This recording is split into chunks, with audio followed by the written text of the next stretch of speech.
Have you ever held a memory like a shard of glass, beautiful in some light, cutting in another, and wished you could display it somewhere safe so it stops piercing you every time you notice it? If so, you're not alone, and that is exactly the problem this video will help you solve. Instead of hiding past versions of yourself in the dark corners of memory, we can treat them as curated exhibits in a private museum. Objects to inspect, contextualize, and gently reevaluate.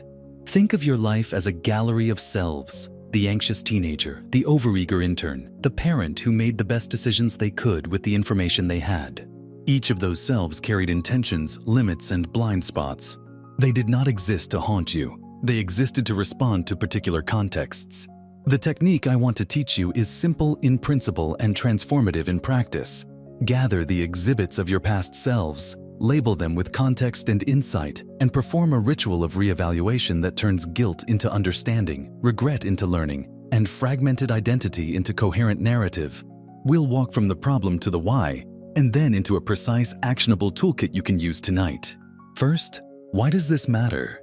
Your past acts as a set of nodes in your identity network, some neutral, some charged with shame, and some wrapped in nostalgia. When those charged nodes remain unanalyzed, they pull on your present like a weight, shaping your choices through avoidance, self-criticism, or repeating patterns you dislike. Psychological research on narrative identity and memory reconsolidation shows that memories are not static. When you reframe them, you change their effective charge. Externalizing memories, putting them on paper, image, or object, reduces rumination by converting internal looping thoughts into inspectable items. The museum method leverages this principle with the added benefit of ritual and meaning-making, which anchor change. Now the how, broken into clean, practical steps you can follow. Step 1. Prepare the gallery. Choose a quiet hour and a space where you can spread out paper, photos, or objects. You don't need a gallery hall. Your kitchen table, a desk, or a digital folder will do. Gather notebooks, index cards, sticky notes, a pen, a camera or smartphone, and 3 envelopes labeled Keep, Learn, and Release. If you prefer digital, create 3 folders instead. Step 2. Collect the exhibits. Spend 20-40 minutes listing past episodes that still feel heavy. Use prompts. A choice I regret. A role I had that I now question. A moment I replay. For each episode, write a short title. For example, The Silent Parent or The Job I Quit Too Fast. And a 1-sentence description of what happened. If there is a physical object or photo that connects to the memory, set it beside the card. Step 3. Create a plaque. Context, constraints, and compassion. For each exhibit, write a plaque. 3 short lines that contextualize the act. 1. Context. What was true about the situation? Age, resources, pressures, knowledge. 2. Constraints. What limits did you have?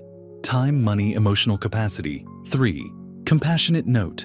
What intention or need was behind the action?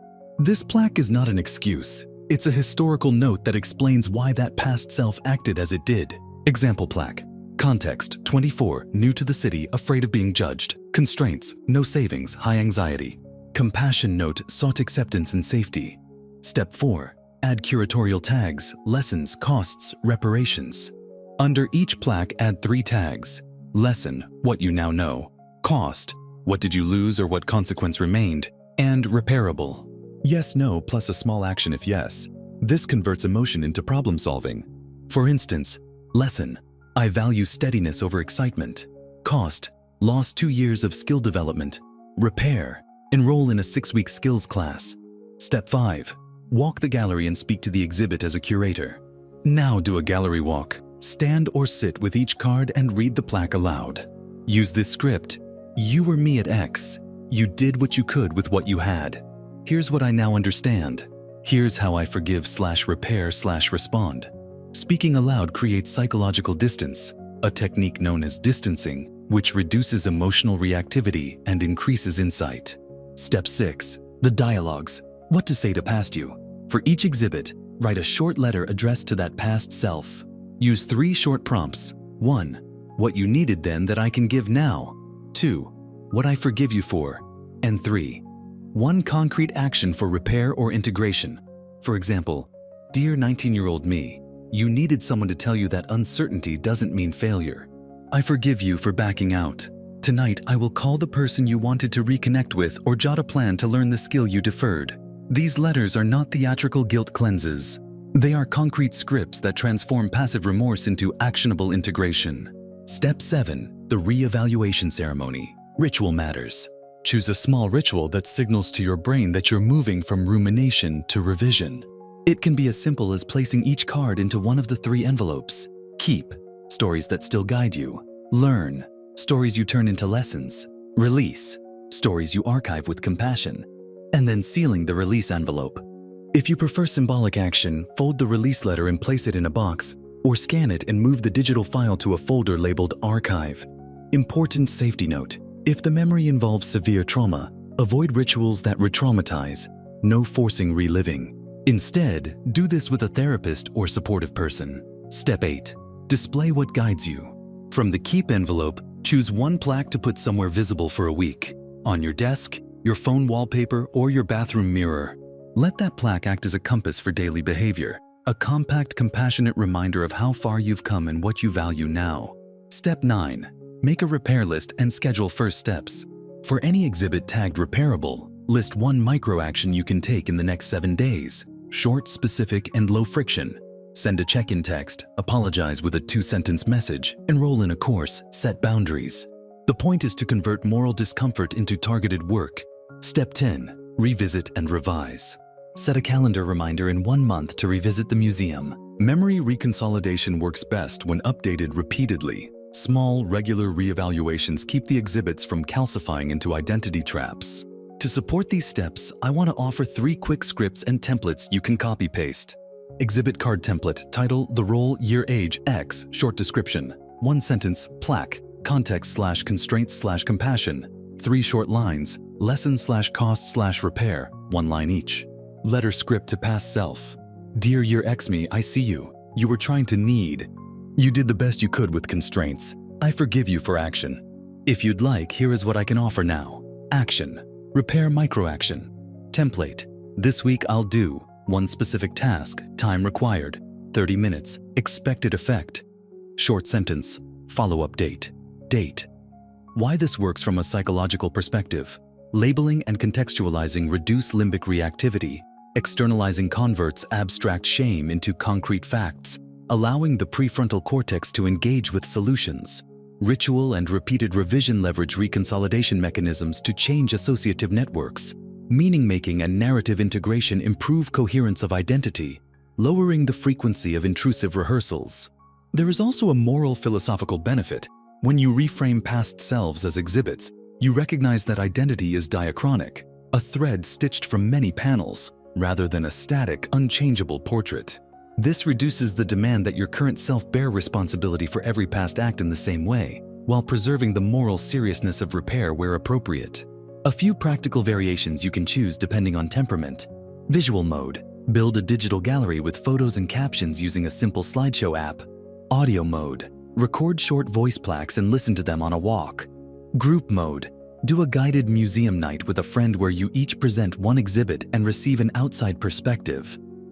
Creative mode. Draw small sketches for each past self to access different emotional registers. A 7-day micro-program to try this method. Day 1.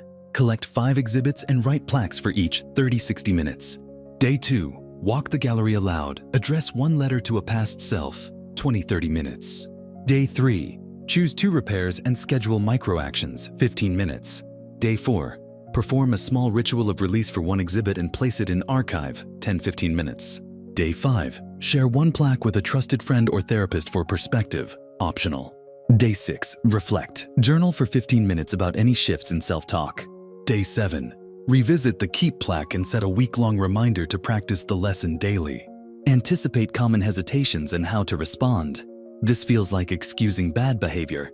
Clarify the difference between explanation and excuse. Explanation locates behavior in causal context, whereas excuse removes responsibility. Both are necessary but distinct. Will this make me forget consequences? No. Repair tags require concrete actions. The goal is integration, not erasure. What about trauma?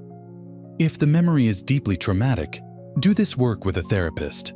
The museum method is not a substitute for trauma therapy. Some powerful variations of the ritual help deepen integration. The witness ceremony.